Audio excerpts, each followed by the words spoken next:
about to get at it. We're actually behind the scenes right now because we're making an audio podcast.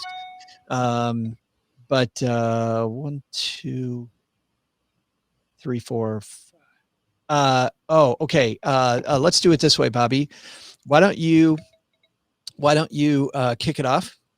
Okay. And then instead of read the intro, and then instead of doing the you read, I read, let's just bring up the four things, and you and I talk about the 4 headlines rather than read it.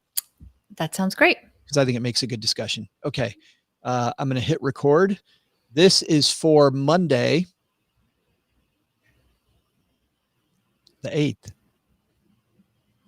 Lessons for the class of 2020 on how to get through the recession that really apply actually to all of us from what may be one of the best sources possible. It is Monday, June 8th, and this is Money with Friends.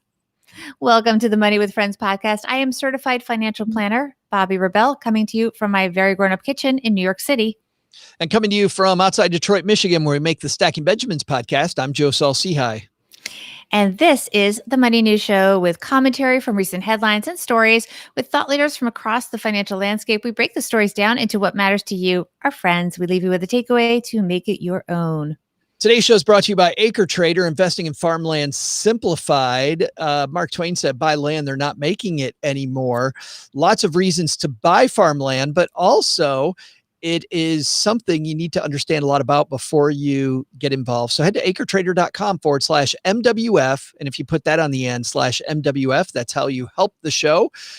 Because if it ends up being for you, Bobby, then they send us a thank you. So thanks to everybody who's used our link if they decided Acre Trader was right for them. We'll talk about them a little more. But today we're talking about the weirdest graduations ever. Cheryl and I were walking around Purdue University. We happen to be in that area of the country, and we're walking around the campus and seeing all these graduates with their caps and gowns taking pictures and having their own individual graduations. Mostly it feels so sad, but on the other side, Bobby, they have a graduation ceremony that they will be able to talk about their whole life that hopefully nobody else they know will have had. Yes, they have a very shared experience being separate. Right. Yes, that is very, very well put. Well, today we're going to talk about some career advice that the class of 2020 has. Bobby and I will also have some advice for them, I'm sure. So let's see which one of our friends is going to help us kick off today's show. And by the way, one of the reasons that I selected this piece is I think that the lessons are relevant to all of us. And I also want to point out, this is a piece from Quartz, and it is by Stacy Hagenbaugh. She is the director of the Lazarus Center for Career Development at Smith College. So this is important that it's coming from someone who really is in the weeds when it comes to helping young adults get jobs. And so she's really very honest and really cuts to the point a lot more than somebody who's not necessarily that close to the situation. It begins, lessons for the class of 2020 from the class of 2008. As director of career development at a women's college, I have the privilege of working with students as they plan their way to postgraduate life. It's pure joy watching them puzzle through a seemingly endless sea of options to find a pathway that gives them a sense of purpose in the world. My colleagues and I were on the same annual pilgrimage with members of the class 2020, and then the whole world seemed to bottom out. I have seen this kind of confusion and fear before. More than a decade ago, after the economic crisis of 2008, I heard similar frail voices expressing doubt about the future. In the weeks after our campus closed this March, I reached out to those former students I had worked with and asked them for help. The class of 2008, the great 08s, rallied. In just one day, I had a panel of alumni eager to give hope to the 2020s who are following in their footsteps. In 2008, many students graduated only to find job offers rescinded after the market crashed. The family couch became a popular post-graduation destination. Faced with this landscape, they could have just sat there wallowing in self-pity and despair, but they didn't. They got creative, scrappy, and tenacious. They found little sparks of possibility that opened up new opportunities. Here are 4 lessons all of us, most especially the class of 2020, can learn from them. And I do want to emphasize all of us can learn from them. Yeah, I think these are fantastic. The first one on our list here is that there is no shame in a patchwork quilt of experience. Yeah, this is so relevant. And I think it's something that follows us all through life. We talk about having multiple income streams and the gig economy. The truth is, even if it was all neat and clean, tied up with a bow, a lot of people would have had multiple jobs, and life is messy. The truth is you can have a job and still need other jobs. And even in the best of times, I mean, when I graduated in the 90s, I don't talk about this a lot, Joe, but I didn't find a job. It seems like forever. It was August, end of August by the time I got my first job that I talk about as my first job at CNBC. But I had a lot of little tiny things that I was doing to make money while living at home, feeling very not great because I couldn't get a quote real job. It's messy, and no one should feel bad about that. It's very rare that you sort of land your perfect job in your senior year and just scoot off to that and live happily ever after. Life is going to be messy, and unfortunately it's extremely messy right now for the class of 2020. Back in the 1990s, I remember Fast Company was then just saying stuff that at the time seemed incredibly revolutionary. And they and a management guru who I still follow today, I think he's brilliant, a man named Tom Peters. They were both talking about this concept of brand you. And it's funny how 20, 25 years later, we're talking about it much more now, because then, Bobby, the idea of working less than 30 years for the same employer it seemed like there must be something wrong with you if you're not working for somebody for a long time. And yet Tom Peters said, you want to take care of your own brand, which means, while I agree there's nothing wrong with this patchwork, if you're worried about your brand, the answer of why you were involved with the company, how you were a team player, and why you left are also still incredibly important questions if you're protecting your brand. We're seeing right now, I was reading this morning about a celebrity who was on the show Glee, where all the people on Glee are now talking about how horrible she was to work with and how hard you don't want to be that person. I mean, whether it's right or wrong, you don't want to be the person people talk about. So taking care of your brand is incredibly important. But that patchwork of the brands you worked with, I mean, how great is it to say that, yeah, I did this, I did this, I did this, I did this, and they all informed what I do now. And it's funny how I mean, it could all be a mistake. I mean, I was a disc jockey in college doing weddings and fraternity parties, high school dances, but it made me not afraid of the microphone, something that you and I do all the time today. It's funny. I thought it had nothing to do with finance. It turns out now it has a ton to do with my career.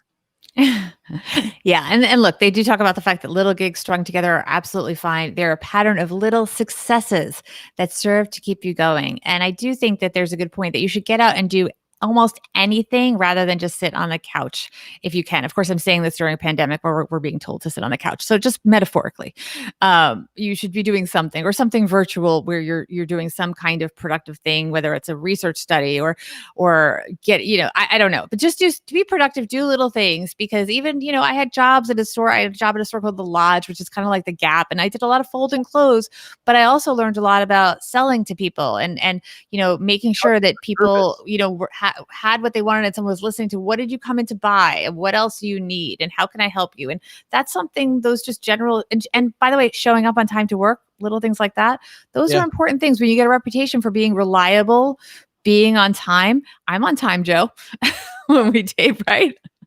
Just saying, but it means, in all seriousness, I'm giving you a hard time, but actually those general work skills of just knowing how to dress appropriately, how to interact with your coworkers, how to interact with clients, and so on, are all really important skills that you can learn in almost any job. And reference letters from any job are good. Well, it's funny, while being on time might not be my strong suit, I'll tell you something that is, that I learned. I didn't mean for that to come out like that. No, but that's fine. but seriously, part of what I learned early on, and not being on time, by the way, is not respectful of other people's time. And that really bothers me. But another thing that I learned, though, that I think I do very well, is keep a high pace, keep a fast pace, learn to keep a fast pace, used to a fast pace, because the world is fast paced, and the faster pace that you can keep, the easier it's going to be. There are people who might be smarter than you, but it's difficult for people to outwork you. Yeah. And even though I do agree with sometimes working smarter beats the hell out of working Yes. harder, you can say a lot of great stuff about hardworking people getting there. You and I both know people Yeah. in the field of journalism or writing or blogging who are not the best writers, but are some Mhm. of the most successful writers because they're Yes. hustlers, you know? Yes, you have to actually ask for the job. You have to actually deliver on time and become reliable and get that reputation. And you also have to put in a lot of hours that people may not see. That's another big piece of advice that I would give personally, because I know that a lot of the things that I've done, and people say, "Oh my gosh, it's amazing you've done that." Well, they didn't notice all the evenings that I spent working after my family kind of went to bed and still studying, for example, for the CFP exam till midnight for 4 months I because they were whatever. You do have to put in the time. You do. I can tell And you this is from a good time to do that if you're not working in a job yet. firsthand experience, Bobby Rebell is, one of, if not the most prepared person I know.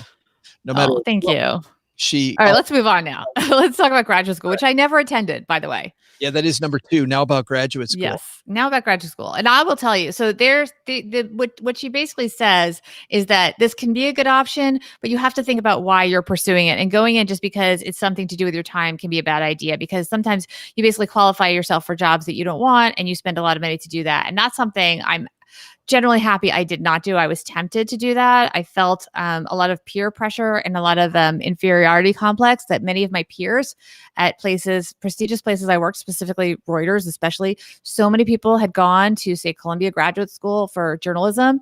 And there I was. I felt I had no street cred because I didn't have the graduate journalism degree, but I'm not sure that it really hurt me that much in practicality. And so having a graduate degree for the sake of it is not necessarily the best use of your time or money, and it doesn't solve getting a job necessarily. If it's going to get you where you need to go to get the job, that's a different story, but you really have to think carefully about it. I think here's a big point.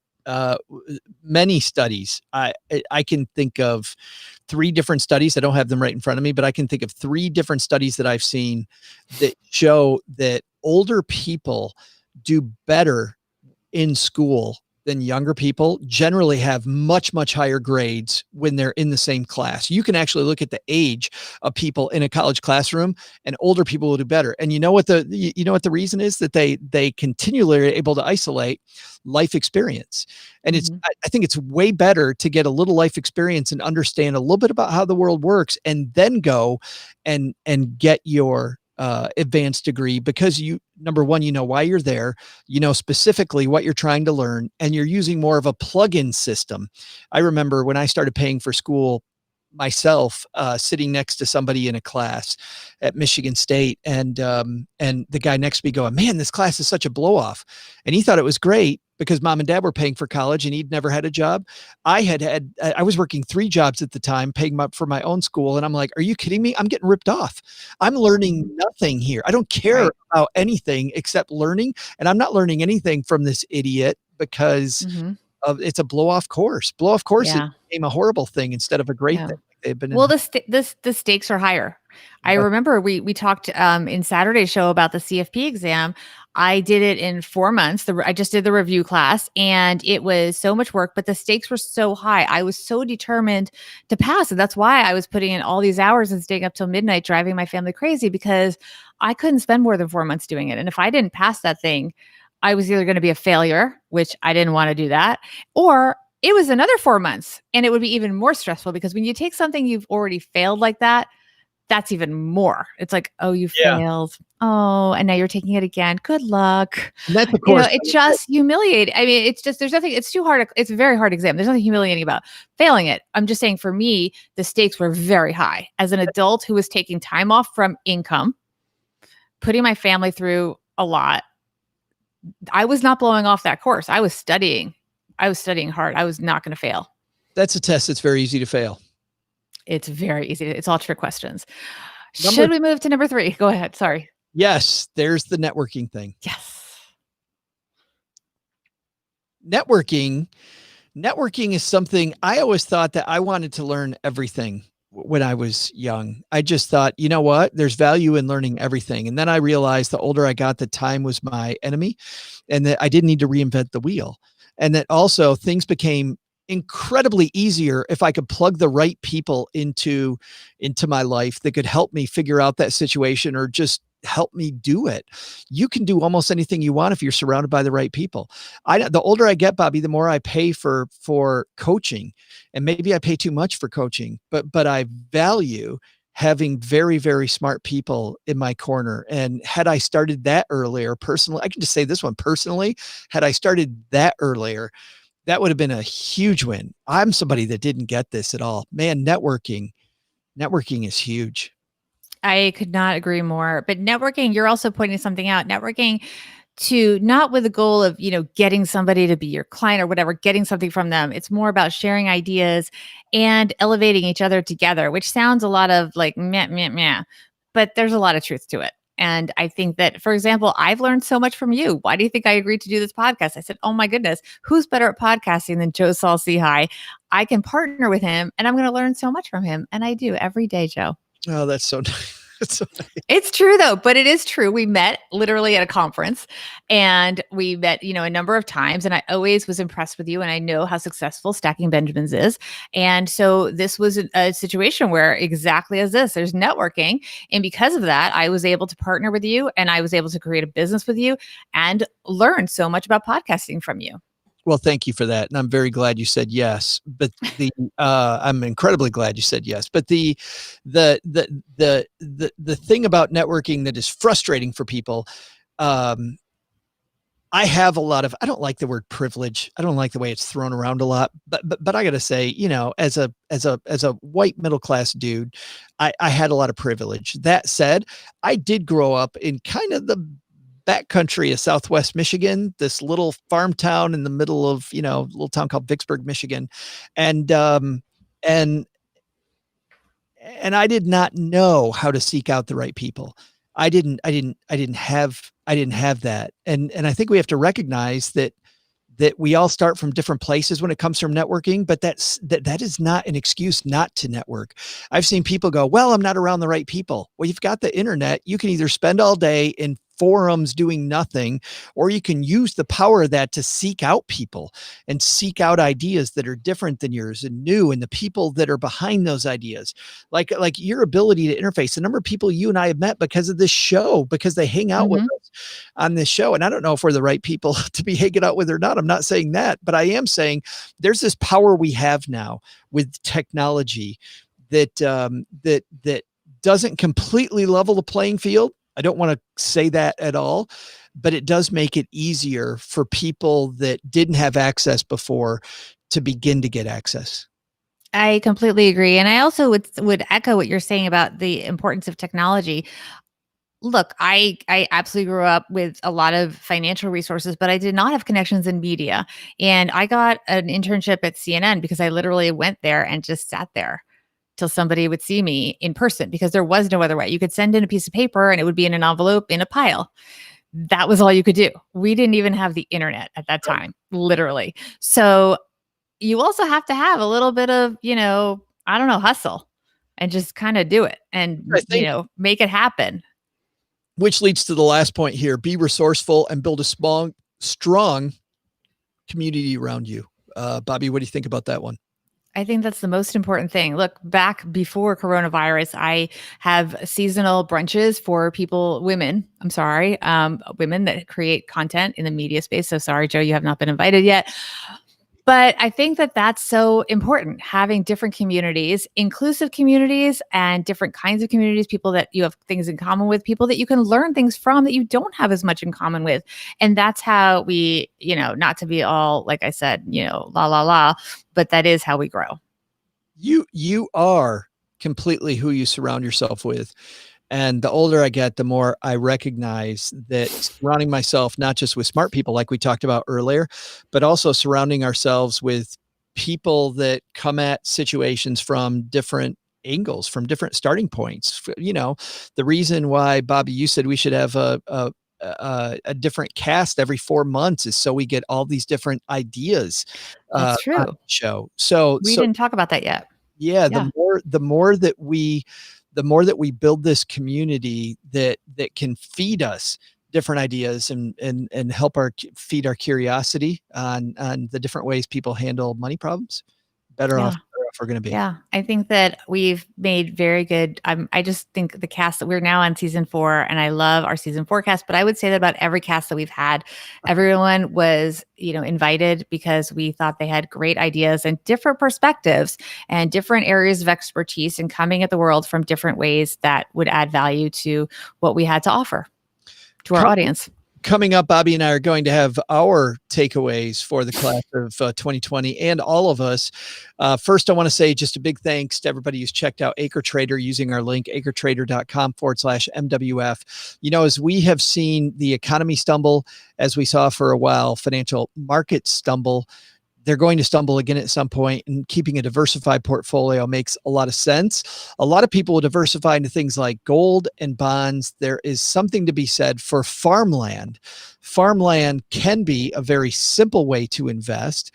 You buy a piece of a field from acretrader.com/MWF. When the farmer, you don't have to be a farmer, when the farmer pays their rent to you every month, or to work that field, you get your portion of the rent based on the amount of the field that you own. You, by the way, get that as cash to do what you want with. So you're seeing a return on investment as you go. And then you see farmland, because there's less and less of it. Farmland continues to go up. It doesn't go up all the time, but it certainly is an attractive piece of an investment because it works so much differently than residential real estate, and so much differently than commercial real estate. You look at what's going to happen in commercial real estate if we all start working from home. You're not going to see that with farmland, because we still need to eat. If we ever create a society where we don't need fields, then maybe your farmland investment's in trouble. And there are ways with every investment where they might not be great for you, but I really like Acre Trader. I like the fact that they are in the breadbasket of America. And by the way, they're right down the street from one of the strongest universities in agriculture, the University of Arkansas. Head to acretrader.com/MWF, and that will tell you that we sent you. And that's how, by the way, you support the show. If you use Acre Trader, they then send us a thank you for sending you their way. So thanks to everybody who used our link if they decided Acre Trader was for them. All right, that's Acre Trader.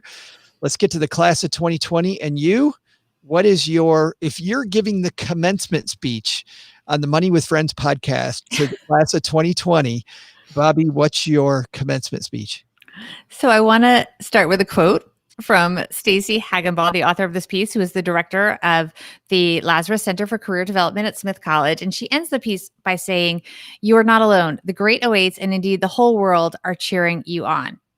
And I say that quote because I love the fact that this piece ends with "the whole world is cheering you on." And I do believe the class of 2020 will find huge support as the economy recovers.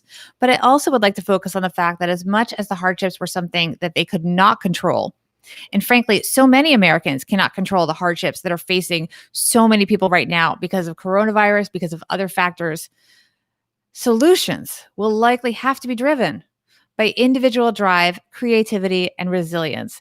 Welcome to grown-up life in all its messiness. I absolutely love that. You would have gotten a standing ovation from me in the class of 2020. Mine is not nearly so eloquent. But I'm sure it is, Joe. But I look at these 4 points from this piece and everything we talked about. It says there's no shame in a patchwork quilt of experience, but those experiences, you to some degree decide what you're going to focus on and what you're not going to focus on.